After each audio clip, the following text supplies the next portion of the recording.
Hello everyone, it is Joe here from OmniPoke, the channel that brings you guys everything Pokemon. If you're looking for PTCG live codes, make sure you check out the Potown store. You can get a 5% discount on your orders using that code OmniPoke. For today's World Spotlight video, we're going to be taking a look at Marnie's Grimmsnarl EX, a very powerful Stage 2 Pokemon in the meta. That is of course a Dark type which can boast a really good time into Gardevoir EX, one of the other top contenders in the format, the deck of course that just took down the NAIC, so naturally there's a lot of reasons to like this archetype. Let's talk about the overview for today's video then. There's going to be the general strategy of Grimmsnarl, then we're taking a look at a skeleton deck list, we're also going to jump into the recent event history for the major tournaments, and look at the online matchup data, then we're going to talk about filling those final few slots in the list. I'm going to provide my example deck list of Grimmsnarl, and we're also going to end on some matchup tips. So let's jump into the general strategy of this archetype. And Marnie's Grimmsnarl EX is a self-sufficient Stage 2 Pokemon, thanks to its Punk Up ability, allowing you to search your deck when you evolve for 5 basic Darkness Energy, and attach them to your Marnie's Pokemon in any way that you like. A lot of the time, you're just going to put 2 energy on Grimmsnarl anyway, so you can fulfill its own Shadow Bullet attack. But every now and then, if you really want to have some deck thinning, you can attach additional energy onto benched Impidimp and Morgrim at the same time, filtering these energy out the deck and possibly giving you a better chance to dig if you're using a supporter after you've evolved into your Grimmsnarl. The reason why you may not want to go the full 5 energy out the deck is you naturally attack for 2 energy, but also we want to see many energy throughout our deck so we can manually attach to Munkidori throughout the game as well. So something to bear in mind there. At the very least, the good thing is that you can whiff early game attachments or commit early attachments to not your evolution line, knowing that Grimmsnarl, as soon as you evolve, can power itself up very easily. And then that Shadow Bullet attack for 2 Darkness Energy does 180 and 30 to one of your opponent's benched Pokemon. Doesn't sound too impressive, honestly, that I think on paper there are so many more impressive Stage 2 attacks out there, but because this is a Dark type, we're hitting a really crucial weakness against Gardevoir EX, and at the same time, we're naturally playing Darkness Energy, which means, much like the other Stage 2s in the meta, we're able to play Munkidori, and in fact, we don't have to commit any extra space because Darkness Energy is already in the list, meaning that we can play multiple Munkidori very comfortably, and because Grimmsnarl powers himself up, we can commit our turn attachments to monkeys throughout the entire game, meaning that we're simply going to have more Adrenabrain more often than our opponent, making this 30 damage poke a lot more devastating when you combine Adrenabrain in the mix. Whenever Grimmsnarl is able to sponge a hit, we can be throwing a ton of damage back at the opponent whilst healing our Grimmsnarl. And we're also playing the Stage 1 Frostlass in the deck here with that Freezing Shroud ability. During Pokemon Checkup, put 1 counter on each Pokemon that has an ability, so you naturally tick your damage counters onto your own Munkidori, your own Grimmsnarl, and any of your opponent's Pokemon that have abilities. That really helps you get into range of lots of evolving Pokemon. And a bunch of basic EXs also have really integral abilities, so that 180 is also pushed into KO range with the help of Munkidori as well. The consistency of this archetype really stems from the Secret Box A-Spec as well. One of the big boasts of the Marnie's Grimmsnarl EX is its access to the Spikemuth Gym Stadium card. Once during a turn, we can search for a Marnie's Pokemon, reveal it, and put it into our hand. This is a really good early game card to help us find Impidimp, but the longer Spikemuth stays in play, the more value we can generate, as we're getting into our Morgrim and Grimmsnarl EX quite happily. The Secret Box can give us all sorts of combinations. In the early game, it can get us lots of basic Pokemon with Spikemuth or Artisan, plus Buddy Buddy Poffin, and possibly TM Evolution. Sometimes it will be Air Balloon, so you can go into Baju anyway. That could be a great turn 1 Arven line of play, also giving you a supporter for the next turn. But also notes that you can use Secret Box to grab Spikemuth plus Rare Candy as a combo to give us a very consistent turn 2 attack with a Stage 2. And thanks to that Spikemuth Gym Secret Box combination with Candy, this is actually the most reliable turn 2 Stage 2 in the game. So we can also initiate the pressure when your opponent has had a weak start. Let's take a look at a skeleton for the deck then. We're playing a 3-2-2 line of Grimmsnarl EX. We have so much search for this via our stadium that you don't need to really go that much thicker in the deck. And there's a lot of benefit to having purely single prize board states throughout the game to simply buy yourself time with more Freezing Shroud and Adrenabrain plays. Because ultimately, the Stage 1 Frostlass line here is a big part of your damage output as the game progresses. Naturally, we're playing a high count of those Munkidori. We're going very high on supporter cards, because we don't really have any draw engine in the deck whatsoever. We are quite skimpy on our ball search, but bear in mind those stadiums really chip in here, and Secret Box can get access to these very early on in the game. And because we have that box and Arven in the list as well, you can see we have 4 really important tools in the deck. TM Evo can get our Morgrem and Frostlass online quickly, the latter being really important because Snowrun only has 60 hit points, so it can be vulnerable at times. That Air Balloon is a fantastic pivot in the deck and a big upgrade for Grimmsnarl in this expansion, especially for some tech basic Pokemon we're going to be discussing later. The likes of Maractus and Blood Moon Ursaluna love seeing an Air Balloon inclusion in this deck now. But at the same merit, Grimmsnarl itself has that 2 retreat cost, so it naturally gives us an easy pivot if we are being confused by Mind Bend, for example. The TM Devolution is definitely something we're going to work towards in a ton of games. With so many Stage 1 and 2 decks in the format right now, we can easily take advantage of our Freezing Shroud, Shadow Bullet, and Adrenabrain flexibility to take away multiple threats off the board in one go. This is definitely one of the more fleshed out skeletons with only 4 cards to play with, but it really does seem like these are the best combinations that have to go into every Grimmsnarl list. Let's take a look at the most recent Western event, the NAIC, and Grimmsnarl was the 3rd most popular deck in Day 2, and it was able to make it all the way into top 8 from Piper Lapine, as well as a handful of other decent top 32 placements. It's a similar story really for the Japan Championships, which in fact was in the black bot and white flare format. Grimmsnarl again being quite popular, 5 of them in the top 32.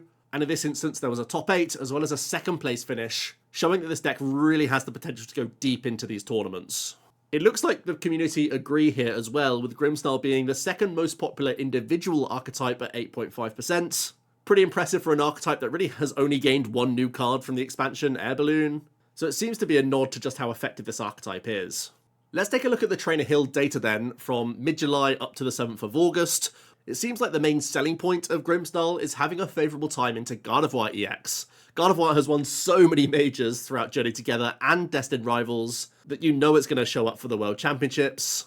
So giving yourself a decent time from the offset is one of the main pulls towards this deck. At the same time, you get to pick up a nice matchup in Typhlosion, which has been picking up in popularity, and you're also solid into the straight build of Dragapult. Things are a little closer if they're playing the Dusknoir and the Charizard. Charizard Pidgeot is also an even matchup, as is Raging Bolt. Golden Go is slightly unfavourable, but your worst matchups seem to be the Flareon build and Joltik box, both of whom have grass-type attackers that can deal with Grimmsnarl effectively.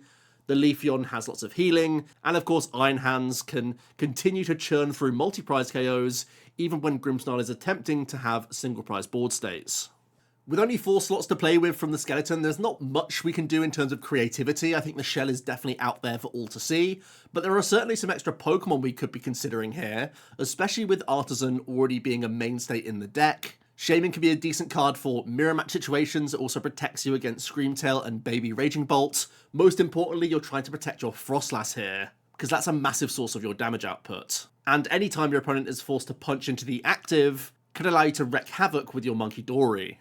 Iron Bundle is a really interesting basic Pokemon here. We know the cat and mouse game that many Stage 2s go towards, where they don't want to be the first one taking prizes or they're trying to stay level with you. So rather than waiting around for boss's orders, now you can go Secret Box, Artisan, Bundle, push away the Budew or whatever basic they've left in the active for you, and you can initiate a prize race that way. Additionally, in mirror matches, it can be really tough to attack your Grimmsnarl into theirs. In fact, it's rarely advisable. So having Bundle in addition to your counter catchers and boss's orders could be a really nice choice. As I mentioned, with Air Balloon being in addition to the deck, Maractus gets even more usable here. Previously, its 2 retreat cost made it a little bit restrictive, but now we have an easy means of moving out of it if we need to. But regardless, it can be a card that can buy us a lot of time, even if it's not for the entire game.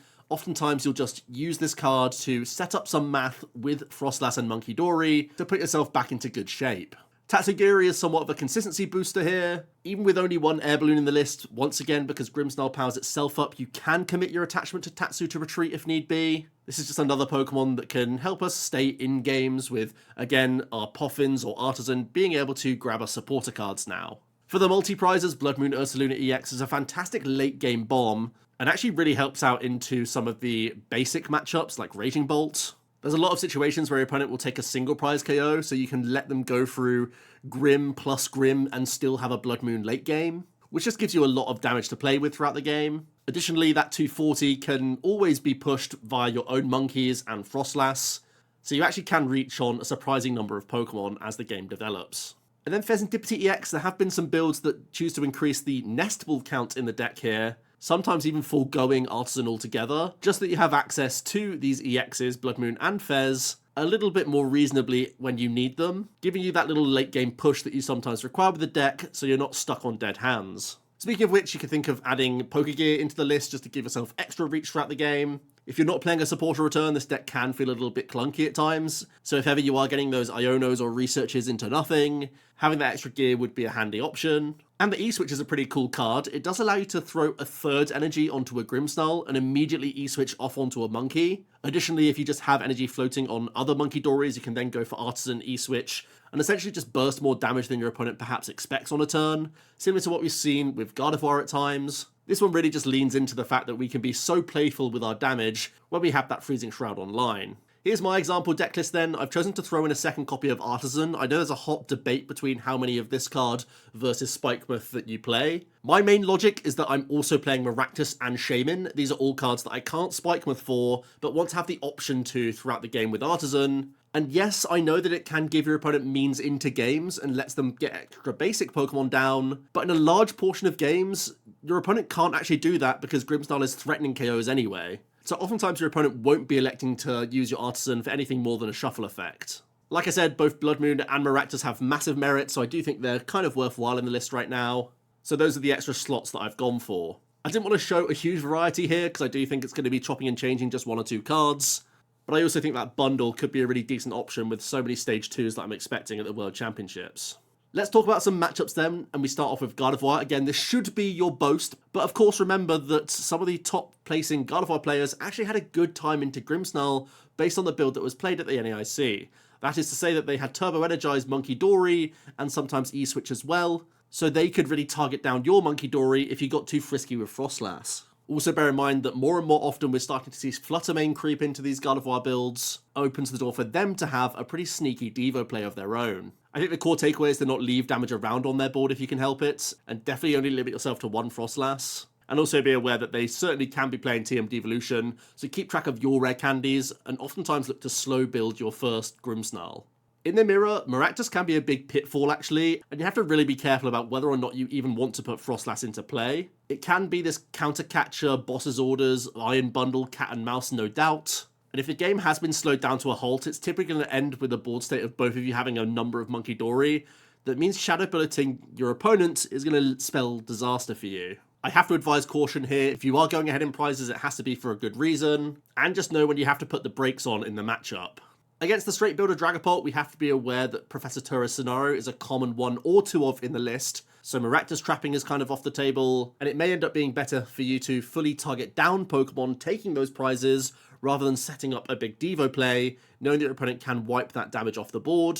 The other thing to bear in mind is that they play their own Monkey Dory, they play their own Hawlucha. Alongside Phantom Dive, they can sometimes creep into range of your Monkey Dory if you allow Freezing Shroud to tick over for too long. So there will be a ton of situations where, rather than going for maximum damage output from your Adrenobrains, simply healing your Monkey Dory out of range of these sneaky damage mods is the better approach. Dusknoir is definitely a threatening card in the matchup if they are able to get there in time. It can allow them to KO Dusknoir cleanly, or simply deal with Frostlass or a Monkey Dory. Even the Dusclops can help out against the Dory, of course. And just be aware that they will be slamming Iono against you quite proactively. If you have started a prize race and they still have access to a Ghost, you're going to be down to a low hand size pretty quickly. So you have to think about your game plan, not just for the turn itself, but also in a situation where you just end up with no hand. You have to kind of have your backups already established. Against Dragazard, be aware of Burning Darkness becoming this late game threat if you take prizes in a particular way. And also be aware that once again, if you are taking those prizes, you have to expect an unfair stamp. So you need your board to already be pretty well developed, usually with backup Morgrim and Spikemuth in play ideally, because there's no guarantees you're going to get out of that low hand size. Golden Go, definitely a tricky matchup, especially with all the healing cards you have to expect. They can easily play a couple copies of Tura's Scenario, which is going to be important healing, but also can play around the Maractus. Picnic Basket makes your Devo plays a little bit less powerful, so it feels like prioritizing targeting down key threats is a better approach here.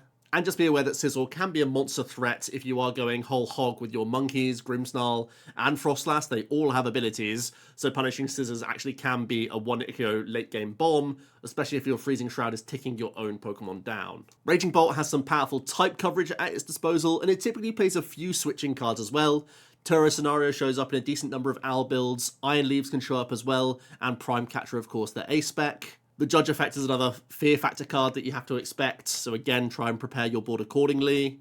This is definitely one of the matchups where I would try and go double Frostlass, or at least Frostlass Shaman, because you really need to have that extra bit of damage ticking over to make the most out of your Grimmsnarl with counter catch plays. And my list is certainly playing Blood Moon to try and make this one a little bit closer. Similar story really here for Joltik Box. They have type coverage from Galvantula and Iron Leaves, and they also have Iron Hands that can come out the gate swinging. I think Maractus is possible a little bit more frequently in this matchup once they've spent Prime, especially if it's early, and they've board locked themselves out of Leaves. So it actually can be a nice backdoor win con. No doubt this is a matchup where taking the single prize Joltik is worthwhile, because the threat of Galvantula is so annoying. Flareon, definitely a tricky one. They have that type coverage from Leafeon. If ever they do get a Moss Agate off, it can feel pretty terrible, because not only are they taking those prizes, but also they're healing their bench Pokemon if you've tried to set them up. They have their own Stadium Bounce for Area 0 as well. That could be another pseudo-healing card. Same thing for Raging Bolt, actually. And again, they have some crucial one-off supporter cards that they can try and cherry-pick at the right time. Although I do think Flareon's a decent deck to attempt a Maractus against. Typhlosion can be a tricky one. They can reach that 320 with the combination of 1 Victini plus Brave Bangle or Gravity Mountain. Also bear in mind that both the Cyndaquil and the Quilava can deal with your Budew early, so you really have to weigh up whether or not it's worth item locking rather than just sitting there with chunkier basics like Monkey Dory instead. Do bear in mind that Ethan's Typhlosion does play that Picnic Basket, but the good news is they also have a bunch of Quilava which get naturally damaged by Frostlass, so they actually do fall into range quicker than you'd expect. Onto the Charizard matchup, yeah, everyone is teching these sorts of cards right now. The Picnic and the Monkey Dory are showing up in all sorts. Do bear in mind that Maximum Belt is common in Charizard these days. And of course, Monkey Dory is also a damage mod, so they might be reaching on Grimmsnarl sooner than you'd expect. The good news is this deck is definitely candy focused, so you should be able to sculpt a decent Devo turn. That's it for Marnie's Grimmsnarl then. I do think it's a fairly linear game plan with Grimmsnarl, but you have so much flexibility in where you try and target down Pokemon. That's where you still can get really creative and punish all sorts of board situations from the opponent. I do think it's a volatile format for Grim, because there's just so much counterplay to spread right now. The fact that Grimmsnarl, Guardy, and Dragapult are all expected to be top tier contenders means that a few tech cards catch all of those decks out at times, which can be a real headache. However, I do think this still is one of the better decks at playing from behind. Having mid-game single prize board states just to allow Freezing Shroud and Monkey Dory damage to rack up, almost turning into a Frostlass Monkey deck altogether, can low-key be one of your best win conditions, where you pivot into a counter-catcher Iono Maractus turn to wiggle out some breathing room. Let me know your thoughts on Grimmsnarl down below. Is it a top choice for you going into the World Championships? It's certainly part of that rock, paper, scissors stage 2 meta we have right now. Let me know your thoughts down below. Thanks so much for watching, and I'll see you tomorrow for another video. Cheers.